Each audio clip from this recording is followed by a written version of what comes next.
नमस्कार, न्यूज़ 18 के digital platform पर आपका बहुत स्वागत है। मैं हूं आपके साथ अंशिका पाठक।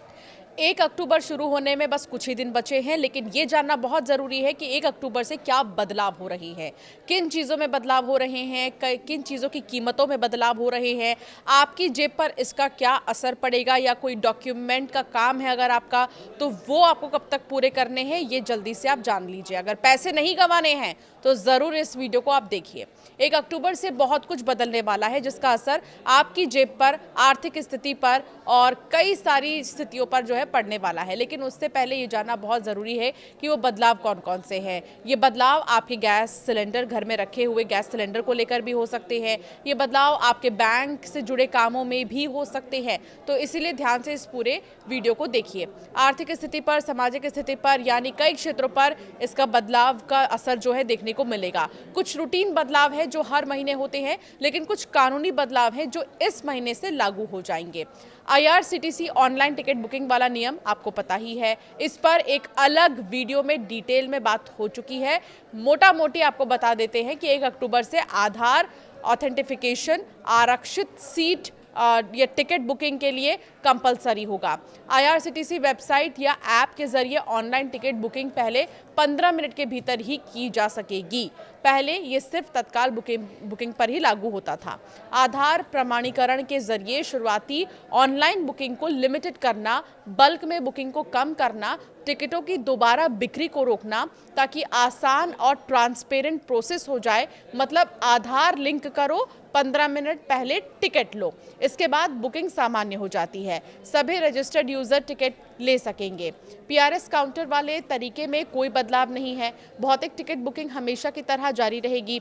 अधिकृत एजेंट तत्काल बुकिंग के लिए 10 मिनट की प्रतिबंध का जो सामना है वो करना जारी रखेंगे। इसके अलावा 1 अक्टूबर से 500 के नोटों के साथ नकद लेने पर सख्त नियम लगाए जाएंगे। अब कोई भी व्यक्ति एक बार में 10,000 से ज़्यादा का नकद भुगतान नहीं कर सकेगा। ये सीमा सभी प्रकार के व्यापारिक और व्यक्तिगत लेन देन पर लागू होगी। बड़े लेन देन के लिए लोगों को डिजिटल माध्यमों का उपयोग करना होगा। इस नियम का पालन न करने पर गंभीर परिणाम भुगतने हो सकते हैं। व्यापारियों और दुकानदारों को विशेष सावधानी बरतनी होगी। बैंकों में नोट जमा करते समय पहचान पत्र और आवश्यक दस्तावेज दिखाना अनिवार्य होगा। RBI ने स्पष्ट किया है कि नोटों की नियमित जांच की जाएगी और किसी भी प्रकार की अनियमितता पर तत्काल कार्रवाई होगी। NPS में बड़ा बदलाव।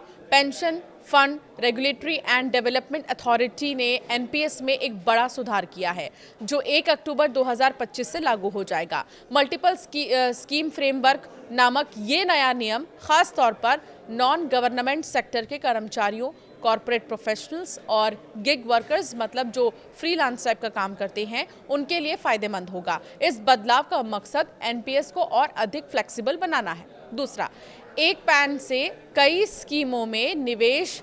PFRDA ने NPS को और आसान बनाने के लिए एक और बड़ा कदम उठाया है। अब एक पैन नंबर से केवल एक ही स्कीम में निवेश की अनुमति थी, लेकिन मल्टीपल स्कीम फ्रेमवर्क के तहत अब आप अपने NPS अकाउंट के तहत कई अलग अलग स्कीमों में पैसा लगा सकेंगे। ये निवेशकों को उनकी रिस्क टेकिंग कैपेसिटी और ज़रूरतों के हिसाब से निवेश करने का मौका देगा। अगर आप ज़्यादा जोखिम ले सकते हैं तो 100% इक्विटी वाले हाई रिस्क स्कीम में निवेश कर सकते हैं। इसके अलावा एंट्री एग्जिट की उम्र सीमा बढ़ी है। नए नियमों के तहत NPS से एग्जिट की परिभाषा को भी बदला गया है।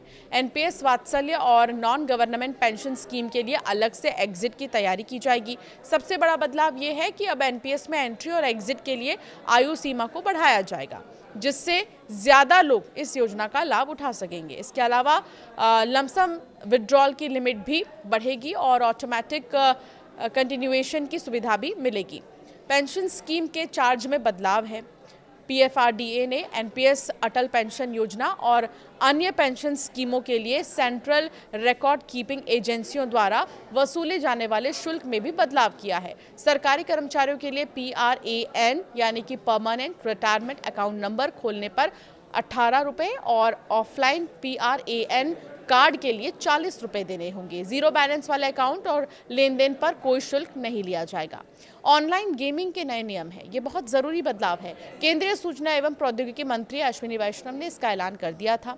ऑनलाइन गेमिंग से जुड़े नए नियम 1 अक्टूबर से लागू हो जाएंगे।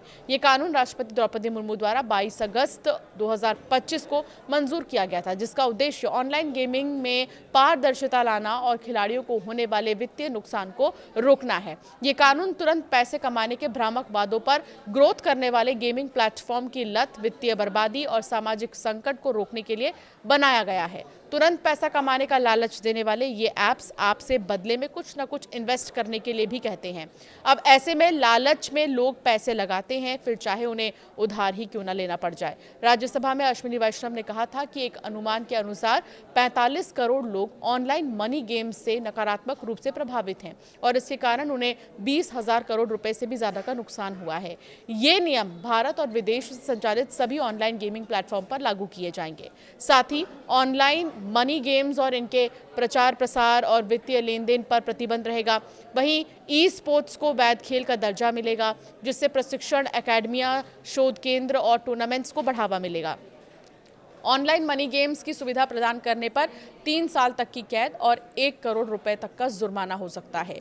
इन खेलों से जुड़े वित्तीय लेन देन पर भी समान दंड का प्रावधान है। ऐसे खेलों का विज्ञापन करने पर 2 साल तक की जेल और 50 लाख रुपए तक का जुर्माना हो सकता है। बार बार अपराध करने वालों को कड़ी सजा का सामना करना पड़ेगा, जिसमें 5 साल तक की कैद और 2 करोड़ रुपए तक का जुर्माना शामिल है। प्रमुख प्रावधानों के तहत अपराध संज्ञेय और गैर जमानती होंगे, यानी कि पुलिस बिना वारंट के गिरफ्तारी कर सकती है और जमानत का अधिकार नहीं होगा। भारतीय न्याय संहिता 2023 की धारा 111 गैरकानूनी आर्थिक गतिविधियों और साइबर अपराधों के लिए दंड का प्रावधान करती है। धारा 112 में अनधिकृत सट्टेबाजी और जुए के लिए सजा का प्रावधान है।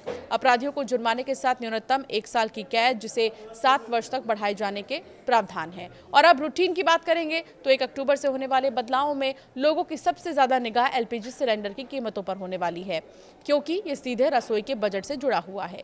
बता दें कि बीते कुछ महीनों में ऑयल मार्केटिंग कंपनियों ने 19 किलोग्राम वाले गैस सिलेंडर की कीमतों में तो बदलाव किया, लेकिन 14 किलोग्राम वाले घरेलू एलपीजी सिलेंडर की कीमतों में लंबे समय से कोई बदलाव नहीं हुआ। दिल्ली, मुंबई से लेकर कोलकाता, चेन्नई समेत तमाम शहरों में इस सिलेंडर का भाव आखिरी बार 8 अप्रैल 2025 को बदला था।